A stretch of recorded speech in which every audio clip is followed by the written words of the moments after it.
look at the system we have mentioned so many times. The system is the crux of everything that we are discussing today. What practical changes have you made to the system since the news of the scandal broke? First, let's understand what the system is. The system is what runs posting, our deployment process, and then also the queuing, the registration, the enrollment process, and the entirety of it. Right. And then the monthly validation form.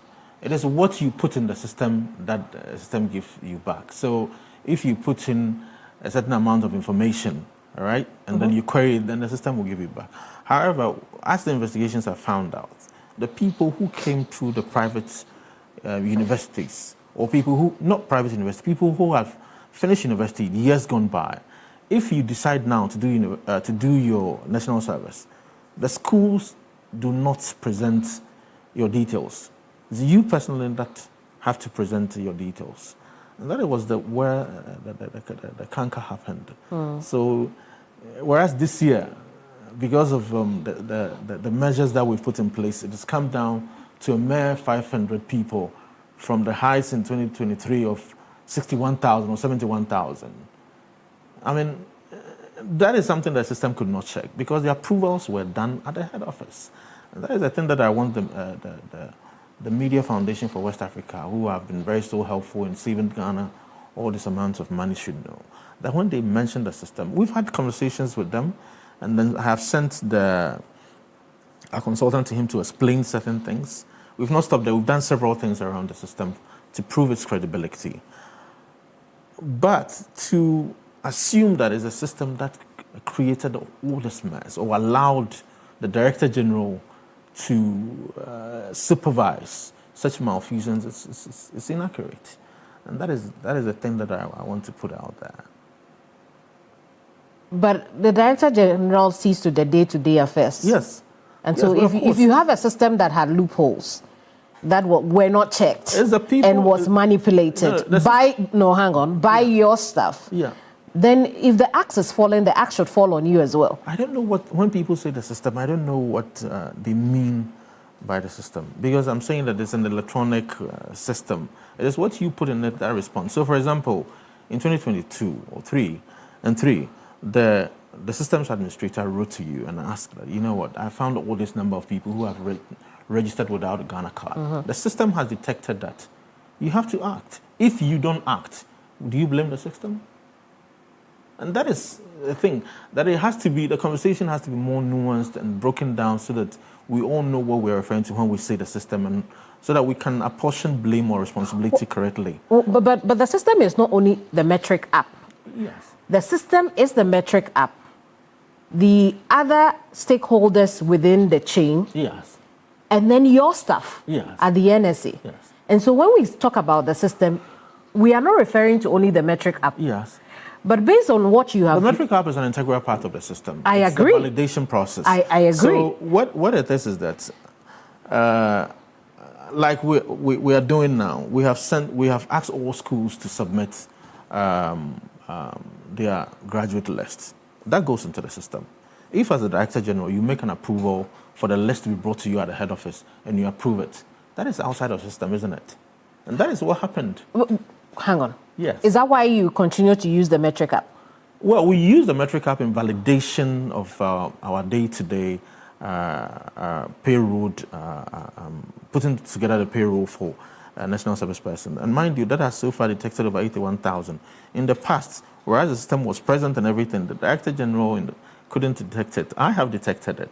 So that's why I'm saying that it's not just the system. And you're saying that you detected it because... Yeah, the system, yes, the system detected it. The system detected it? Yes. And you decided that, okay, the system detected this, and so I will trash them. Yes, I'll act on it. So if the system detects something and you don't act on it, and then people with not adequate understanding say the system, that is faulty, isn't it? Right. The thing about it is that, and I'm saying it probably, and a lot of people know, without the system, we wouldn't have found out about this malfeasance in the first place, because the system that detects everything. The gentleman the company, or the head of the company that works on the system has had to move houses several times. I have evidence of him being forced to delete all these malfeasance that they had done and everything. So without it, there's nothing that we could have done. So it means that there are two things that you'd have to talk to us about Yes. now. One, the integrity of the people there. Yes. How can you assure us, the Ghanaian people, that the people who now manage the system Yes. are honest people enough that when the app flags any registration that it cannot validate, they will indeed act upon them? No, Kevin, I think that we do not have to trust the people alone. Trust is not enough. You have to verify. That's why from now we are going to be also very transparent about it. So whereas in the past they had not involved the Ghana Tertiary Education Commission in approving the list of the schools and then the universities and all that, very transparent. I have sent every list that we have received from the schools and the private people to Ghana Tertiary Education Commission. If the Ghana Tertiary Education Commission says you are not in their list of accredited universities, there's no way that you'll be allowed to do national service, either as a school or as an individual. And then I'll make the list available in the coming days for everybody to see that they already, the Ghana Tertiary Education Commission's approval process has mentioned or has identified about 50 schools that will not be allowed to do national service. You know, And these schools will not be allowed to do national service because yes, they are either their accreditation has expired, or for about 30 of them, 18 of them, they've never had accreditation at all. But in the past, they were doing national service, and that is something that the system cannot fix because it is integrity is character that fix, and that's what Ghanaians should be assured that I will lead to do. you lead them to do. But you know, the question of whether or not there could be a more superior system in that GTEC can directly communicate with whatever system that the NSA has, so that the manual process or the human process then is minimized. No, I think that a lot of people are also making assumptions about what the system can or should do because and then I think transparency probably can work a lot more better than whatever system people are assuming it is, because the universities are going to send a list, the colleges of education, the private and public universities are going to send a list. It behoves somebody at GTEC to say that, well, these universities are accredited or not. So we have sent it to them, assuming somebody at GTEC also decides that, you know what, I'm going to be shady and approve universities which otherwise haven't gone through the approval system. So at every point in time, there's a limit to what systems can do. It is also human character and then and integrity. But we're talking about the system. That is the point of deployment. We also have to come and talk about the system in terms of preparing the payroll. And from this year, I have said this several times, that we are going to send our payroll systems to the Controlling Accountant General. Let them run through it with the system and also detect whether we are not paying people who otherwise should not be who are just workers and shouldn't be paid national service allowance and then and their salary, their monthly salary. So it's just constantly being on the process and making sure that every aspect of it is handled well.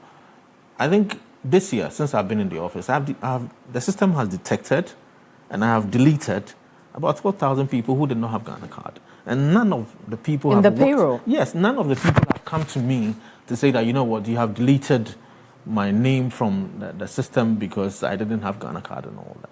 So we should be clear about what the system is set up to do and then the assumptions so that we put them apart. But I do not also want this to be between me and somebody who knows better systems than I do. So we have submitted the system for a thorough check by one of the auditing firms in Ghana. I think that the report will be ready soon. I'll put it before the board, and then we can put it before the entirety of Ghanaians. And by all means, if people feel that they have deliberate or they have researched findings about the weaknesses in the system, they could put it out there and see what we have done about it. So it isn't as if I'm digging my heels in spite of the evidence of malfeasance. There's a chance in where I could be charged that I'm working with fraudsters because I have dug my heels in. I'm acting in the best interest of the National Service Authority, the public purse, and then, of course, to honor President Mahama in my term of service. And indeed, you've gone ahead to assure the Ghanaian people that this will not happen again. But based on all that you have told us already, including your admission that this is not 100% foolproof yet, to what extent would you say you'll be able to deliver on that assurance you have given the Ghanaian people that this will not happen again? Now, when you say 100 foolproof, I don't know, understand it.